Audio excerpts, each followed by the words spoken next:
लोकसभा चुनाव प्रचार जोरों पर है। होडल विधानसभा क्षेत्र में कांग्रेस पार्टी के प्रत्याशी महेंद्र प्रताप सिंह के चुनाव प्रचार की कमान कांग्रेस प्रदेश अध्यक्ष उदय भान के पुत्र प्रदेश कार्यकारिणी सदस्य युवा नेता देवेश कुमार ने संभाल ली है। देवेश कुमार ने आज कांग्रेस पार्टी के उम्मीदवार महेंद्र प्रताप सिंह के समर्थन में होडल के गढ़ी पट्टी में जनसंपर्क अभियान के तहत ग्रामीण सभा को संबोधित करते हुए कांग्रेस पार्टी के उम्मीदवार को भारी मतों से विजयी दिलाने की अपील की।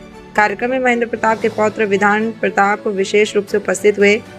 कार्यक्रम को संबोधित करते हुए देवेश कुमार ने कहा कि जो लोग पिछले 10 सालों से इलाके की विकास व्यवस्था को चौपट करके रखा है, उन्हें वोट के चोट से जवाब देने का सही समय आ गया है। उन्होंने कहा कि एक तरफ कांग्रेस पार्टी के ईमानदार, स्वच्छ छवि और कुशल व्यवहार के जुझारू संघर्षशील नेता महेंद्र प्रताप हैं, वहीं दूसरी ओर क्षेत्र की जनता के साथ धोखा देने वाले, भ्रष्टाचार में डूबे, घमंड से चूर भाजपा के कृष्णपाल गुर्जर हैं। अब आपको तय करना है कि देश में लूट खसोट करने वाले नेताओं के हाथ में सत्ता सौंपना चाहते हैं या फिर देश को एक बार फिर विकास और गरीब, मजदूर, मेहनत कश लोगों का विकास करने वाली सरकार बनानी चाहिए। उन्होंने कहा कि आज देश की नीतियां चंद उद्योगपति घरानों के लिए बनाए गए हैं। देश के लघु और कुटीर उद्योग से लेकर सरकारी कंपनियों को बंद कर दिया गया है। आज देश में सबसे बड़ी बेरोजगारी केंद्र की गलत नीतियों के कारण है। होडल से रतन सिंह की रिपोर्ट। इलाके का बल्कि पूरे देश का आप भविष्य तय करोगे।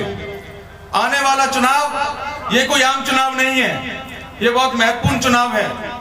ये चुनाव ही तय करेगा लोकतंत्र में विश्वास रखने वाले लोग सत्ता में आते हैं या लोकतंत्र के विरोधी सत्ता में आते हैं। जिन लोगों ने लोकतांत्रिक मर्यादाओं को तार तार करने का काम किया, जिन लोगों के वंशज जिन्होंने भारत के संविधान का निर्माण किया, जो भारत के संविधान को सर्वोपरि मानते हैं, वो लोग सत्ता में आते हैं या उन लोगों के वंशज जिन्होंने संविधान का विरोध किया, संविधान की प्रीतियां जलाने का काम करा, जिन्होंने संवैधानिक मर्यादाओं को तार तार करने का काम किया, क्या वो लोग सत्ता में आते हैं?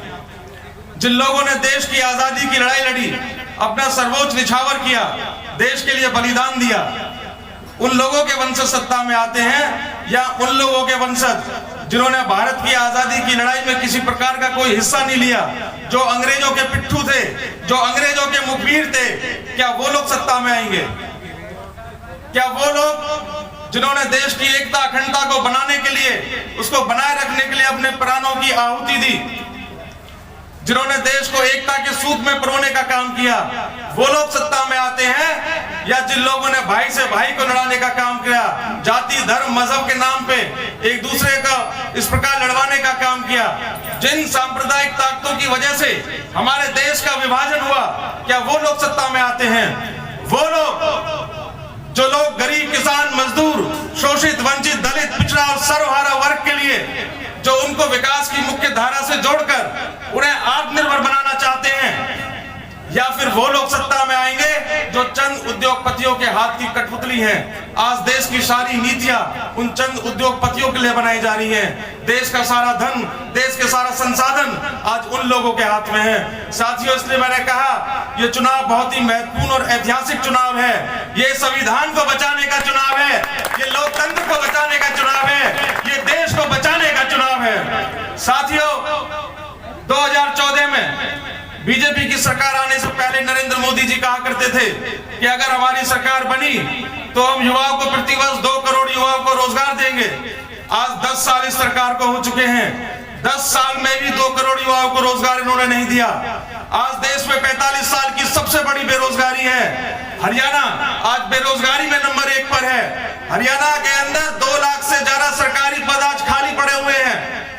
सरकार ने कौशल रोजगार निगम बनाया, जिसके तहत सरकारी नौकरियां खत्म कर दी गई हैं, टेम्परेरी नौकरियां हैं। आधी तनख्वाहों में हमारे युवा काम कर रहे हैं। SC BC के लिए किसी प्रकार की कोई आरक्षण की व्यवस्था नहीं है।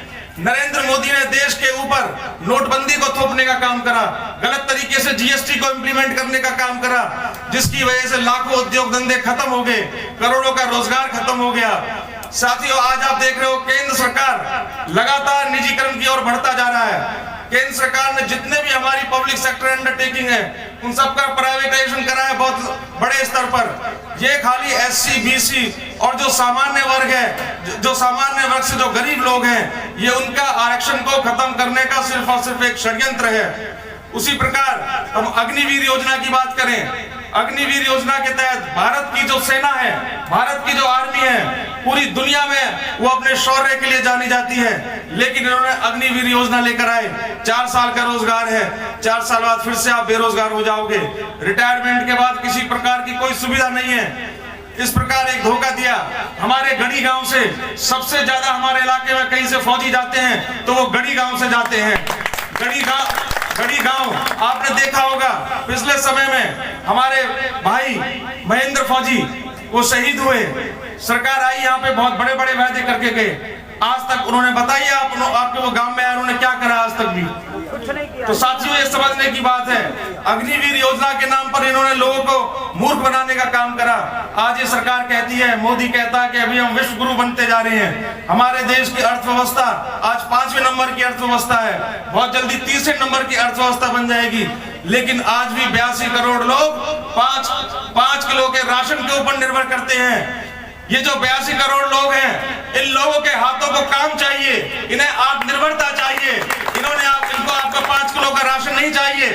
आज गरीब और अमीर के बीच की खाई बढ़ती जा रही है, गरीब गरीब होता जा रहा है, अमीर अमीर होता जा रहा है। आपने देखा होगा, सुना होगा, 22 करोड़ लोगों के पास, 22 जो सबसे बड़े उद्योगपति हैं, उनके पास इतना धन